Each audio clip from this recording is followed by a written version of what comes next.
자, 중국이 드디어 당의 기관지 인민일보 사설에서 박근혜 대통령 실명을 거론하며 공격을 했습니다.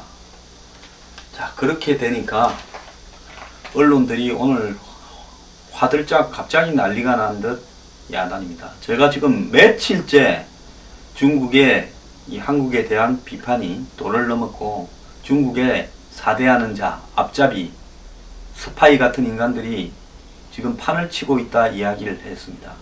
이제사 대통령 이름이 거론되니까 언론들이 화들짝 중국에 대해서 비판을 하고 나섰습니다. 대한민국 언론은 왜 현실을 항상 늦게 바라봅니까? 대통령 이름이 거론돼야 중국의 건방짐이 드러나는 겁니까? 자, 중국의 인민일보가요, 한국의 지도자 영도인이라고 한문으로 표현합니다. 박근혜 대통령을 지칭하는 거죠. 한국의 지도자는 나라 전체를 최악의 상황에 빠뜨리지 않도록 신중해야 된다, 이렇게 지금 말을 했는데요. 이날 사설에서 박 대통령은 사드를 한국에 배치하려는 미국의 전략적 의도를 모를 리 없으며 사드의 진짜 타깃이 무엇인지도 이미 알고 있을 것이다 라며, 소탐 대실로 제 나라를 제1의 타격의 대상이 되는 최악의 지점으로 몰고 가지 않도록 신중에 신중을 기해야 할 거라고 주장을 했습니다.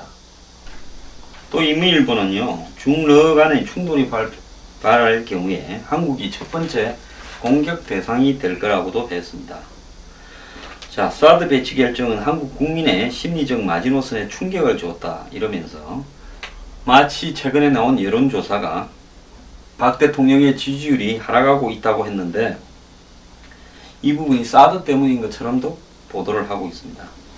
중국의 관영 매체들이 여태까지 박 대통령을 이렇게 실명을 거론하면서 공격한 것은 매우 이례적인 일이라고 합니다.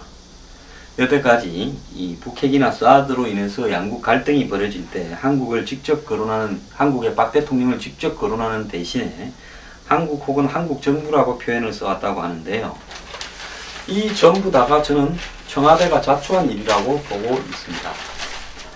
작년 9월 2일 박 대통령이 중국 인민해방군 이 열병식에 참가하러 중국에 갔을 때 한국의 언론들은 박 대통령 시진핑 주석과 특별 오찬, 중국이 박 대통령을 각별하게 배려했다, 이런 보도들이 앞을 이었습니다.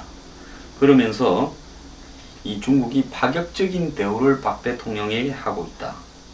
그리고 더 나아가서 이 박 대통령을 중국 언론들은 큰 누나, 큰언니라는 뜻의 파오다제로 부르면서 친근감을 표시하고 있다. 중국에서 박 대통령에 관한 책들이 굉장히 잘 팔리고 있다. 북중 관계는 냉랭하다.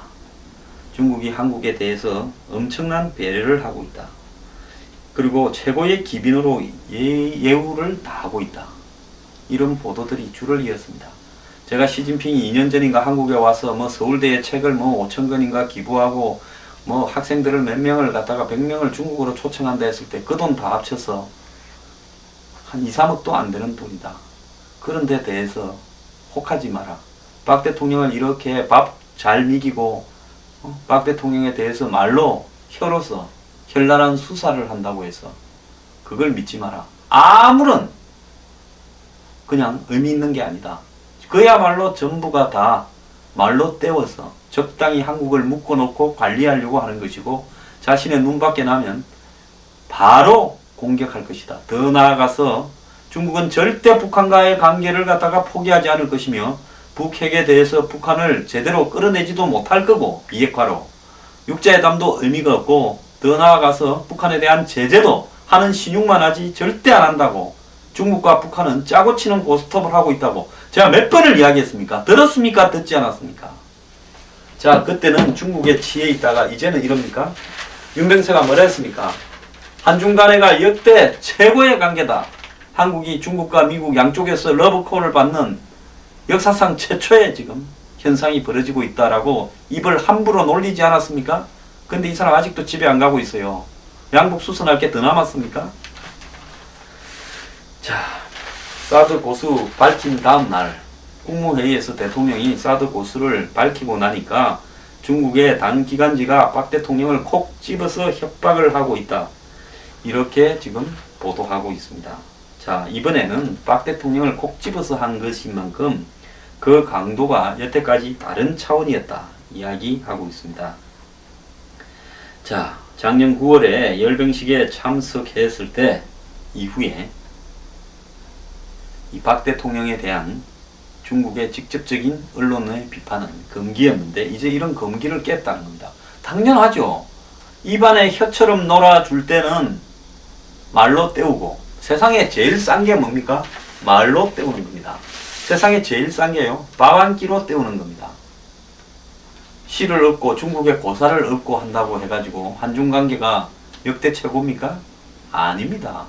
이해가 충돌하거나 이해가 부딪힐 때 어떻게 서로 자제하고 예의를 갖추려고 노력하는가가 한중관계의 깊이를 보여주는 거죠. 자, 지금 청와대는 한중관계를 어떻게 평가하고 바라봅니까? 속았다고 생각합니까?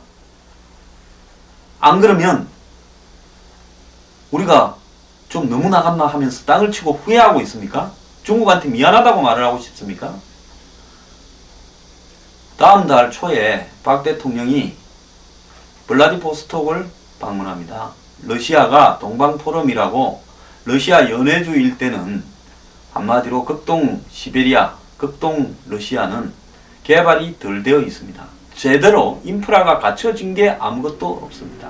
이 낙후된 지역을 갖다가 개발하기 위해서 러시아는 엄청나게 애를 쓰고 있습니다.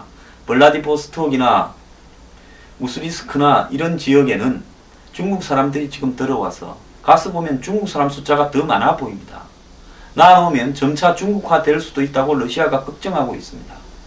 이 지역을 개발하고 거기에 있는 석유, 가스 등 자원을 개발하기 위해서 러시아는 해외 자본 유치를 매우 갈망하는데 지금 전 세계에 러시아의 우크라이나 침공, 크림반도 병합 이후에 경제 제재를 받고 있습니다.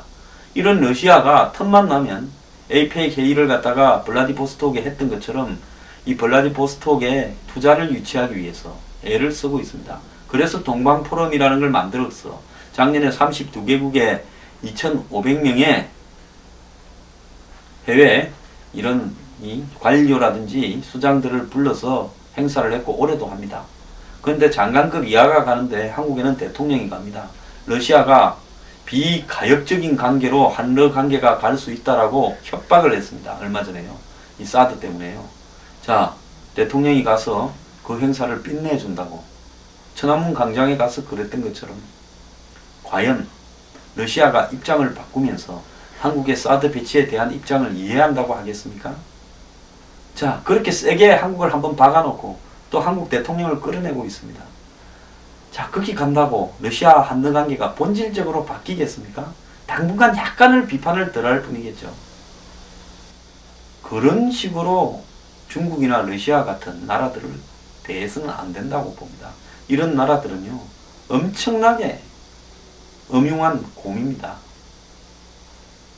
곰이 생긴 게는 여우고 하는 짓은 곰 같은 이런 나라들이 중국과 러시아입니다. 이런 나라를 대할 때는요, 작은 나라가 철저하게 원칙적으로 입장을 견지해야 이런 나라에 휘둘리지 않고 살아갈 수 있습니다. 이스라엘 한번 보십시오. 딱 자기들끼리의 경계 가이드라인을 정해서 미국조차도 자신들에게 좀 등한시하면 오바마를 겨냥해서 쏴대버립니다. 결국 미국 정치인 중에서 이스라엘을 비판했다가 견디지를 못해서 다 이스라엘을 감싸고 돕니다. 옆에 이슬람 국가들을 대하는 원칙도 명확합니다. 자신들의 이해가 맞으면 적국이라도 손을 잡습니다. 이해가 틀리면 어떤 나라든 폭격을 하고 선빵을 때립니다. 한국이 이스라엘 같이 되라고는 기대도 안 합니다. 하지만은요, 중국이 박 대통령 이런 발표 이후에 박 대통령을 겨냥해서 경고를 하고 나오는 부분에 대해서 자, 이제 우리도 중국을 어떻게 해야 될 건지를 한번 깊은 고민을 해야 될 거라는 생각입니다. 자, 대통령이 그저께 국무회의에서 사드 배치는 국가와 국민의 안위가 달린 문제로 배치 결정이 바뀔 수 없다라고 말했습니다. 저는 전적으로 이것이 옳다고 생각을 합니다. 자, 그 다음날 중국이 박 대통령을 갖다 박았습니다. 자, 중국이 만약에 박 대통령에 대해서 이렇게 논다면요, 한국에서도 반응이 나가야 되죠.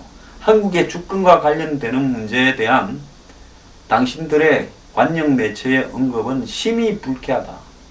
말 조심하기 바란다고 한마디 해야 될 거 아닙니까? 자, 국내에서 절반쯤 되는 세력들한테 휘둘리고, 자, 척건 때문에 휘둘리고, 이젠 중국한테 휘둘리고, 러시아한테 휘둘립니다. 자, 정당의 안에서도 절반쯤이 흔들고 제끼고 있습니다. 뭘 보고 뭘 가지고 나가겠습니까? 이때 중요한 것은요, 그야말로 마음을 다 내려놓고 원칙에 입각한 자존심입니다. 그리고 거기에 국민들의 마음을 담아야 됩니다. 한중관계의 밝은 베이징의 한 소식통은 박 대통령이 요지부동인 만큼 중국으로서는 한국 내 반대 여론에 기대할 수밖에 없다. 박 대통령을 겨냥함으로써 성주 주민, 야당과 정권의 비판적인 학자 언론, 사드 반대 여론을 확산시키는 거다. 그래서 노무현 김대중 정권의 인사나 학자들에게 멍석을 깔아주며 반사드 발언을 하게 하는 거다. 이런. 자, 전 통일부 장관 정세현 씨. 이 사람은 시간이 날 때마다 친중 친북적인 발언을 거듭해오는 사람입니다. 중국 언론에 대고 한국을 비판했습니다. 뭐라고 했는가 하면요, 신화사 통신에 따르면 박 대통령이 취임 초기 한반도 신뢰 프로세스, 동북아 평화 협력 구상 등 화려한 외교 정책을 꺼냈지만 현 시점에서 볼 때 어느 것도 진심에서 나온 것이 아닌 것으로 보인다. 한국 정부의 대북 정책이 날로 강경해지면서 결국 미국의 동북아 전략 함정에 빠졌다. 자, 이 양반은 노무현 김대중 양 정권에 걸쳐서 통일부 장관을 지냈습니다. 이 양 정권에 걸쳐서 안 바뀌고 통일부 장관을 지냈다는 것은 각별한, 한마디로 북한에 부탁이 있어서 그랬던 겁니까? 너네 통일부 장관 좀 바꾸지 마라. 저는 개인적으로 그렇게 생각합니다. 자, 이랬던 사람이 돌아서서 중국에다 대고 이렇게 하는 것은 저는 해도 너무했다고 보고 있습니다. 한국에서 비판할 수 있습니다. 야당이 집권할 때 장관했던 사람이 현 정권을 비판할 수 있죠. 그래도 중국에다 대고 그렇게 해서는 안 된다는 겁니다. 이 나라는 정말 반역자들이 왜 이리 많은 겁니까? 애국법이라도 만들어야 되는 겁니까? 자, 얼마 전에 김충환이라고 노무현 때 비서관 했던 친구가 떠들었죠. 자, 그리고 이상만이라고 하는 또 경남대 극동문제연구소의 연구교수가 떠들었죠. 자, 이 사람들뿐만 아니라 중국의 대학에 걸치고 있는 한국 사람들이, 교수라고 뭐 걸치고 있는 사람들이 많이 떠들었습니다. 제가 이게 떠들기 시작하는 게 중국의 공작이 진행되고 있고, 이제 뒤로 눈에 보이지 않는 행태로 또 공작을 여러 가지로 할 거라고 하지 않았습니까? 자, 중국은 이런 식으로 결국은 한국 내부를 흔들면서 필요 이상의 반발을 보이고 있습니다. 일본에 사드 레이더를 2개 갖다 놓을 때는 암만 안 하던 중국이 한국을 상대로 목을 비틀어서 시진핑이 체면을 세우려고 하고 있습니다. 남중국해에 가서 이 뭡니까? 국제 사법재판소에서 뺨 맞고 오더니만 이제 한국에 대해서 화풀이를 하고 있습니다. 국제중재재판소죠. 중국이 돌연 복수 비자 요건을 강화했다고 합니다. 복수 비자라는 것은 유효기간 내 횟수 제한 없이 입국이 가능한 비자인데요. 이 발급 요건을 기업인들을 상대해서 상용 복수 비자를 항상 발급해 왔는데 갑자기 중단을 했습니다. 그래서 중국 출장을 준비하던 기업인들의 비자 발급이 늦어지면서 당황을 하고 있다고 합니다. 또 상용 복수 비자를 발급받으려면 중국 측에 한국어로 이렇게 초청장을 기업이 발급을 해야 되는데, 이거 발급 대행사가 자격이 취소되었습니다. 결국 이런 부분들을 가지고 애를 좀 미겨보겠다 하고 아주 장난을 치는 겁니다. 그리고 대규모 관광객이 한국을 찾기로 했다가 또 안 온답니다. 자, 다음 달 9월 1일 한중 월드컵 예선 경기를 응원하기 위해서 3,000명이 한국을 방문하려다가 취소를 했답니다. 자, 하골라면 한번 해보라 그러십시오. 한국은 그러면 어떻게 해야 되냐? 제주도에 들어와 있는 중국의 기업들 있지 않습니까? 제주도에 뭐 호텔이니 중국인 고급 숙소니 면세점이니 식당이니 여행사니 하고 있는 사람들 덮쳐서 세무조사 하십시오. 그리고 5억 이상 영주권, 그 5억 이상 투자하면 영주권 주는 거 취소시키십시오. 제주도 이 무비자 입국도 취소시키십시오. 자, 그렇게 해야 될 거 아닙니까? 단계적으로요. 자, 이 당하고 아무 말 안 하고 이렇게 무기력하게 이렇게 가는 부분이 옳다고 보십니까? 중국은 크니까 우리가 손해라고요? 양국 간에요, 서로 간에 교역할 게 있으면 이해관계로 교역되는 거기 때문에 그거 중국이 봐줘서 하는 거 아닙니다. 이거 관광에서요, 우리가 중국으로부터 얼마나 큰 이득을 누리고 있습니까? 연예인들 뭐 중국에 끊기고 있다고요?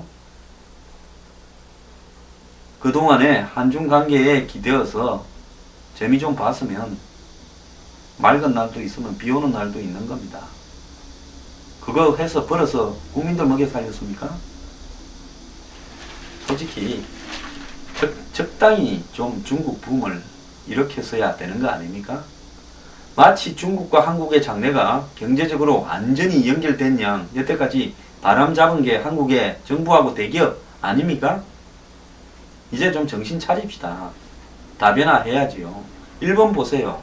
중국하고 몇 차례 부딪히더니만 냉정하게 중국과의 철저하게 실리적 관계로 가고 있지 않습니까? 한국 같은 나라는 더욱더 중국에 조심해야 되지요. 북한의 문제가 있기 때문에. 중국은 절대적으로 북한 편을 들 거다라고 가정한다면 우리가 중국하고의 관계에서 항상 이렇게 될 수 있는 소지가 있다라는 걸 생각을 하면서 왔어야 되는 거 아닙니까? 자, 지금 중국이 이제 시작입니다. 지긋지긋하게 이 떼놓은 방식으로 애를 먹이기 시작할 겁니다. 교묘하게요. 그리고 한국 내부에 한마디로 남남 갈등과 야당과 성주 국민과 한국의 친중파들, 종북, 그 다음에 이 종중들을 자극시킬 겁니다. 자, 그때마다 어떻게 하려고 벌써부터 호들갑입니까? 우리도 중국에 대해서 상응하는 조치를 취하기 바랍니다.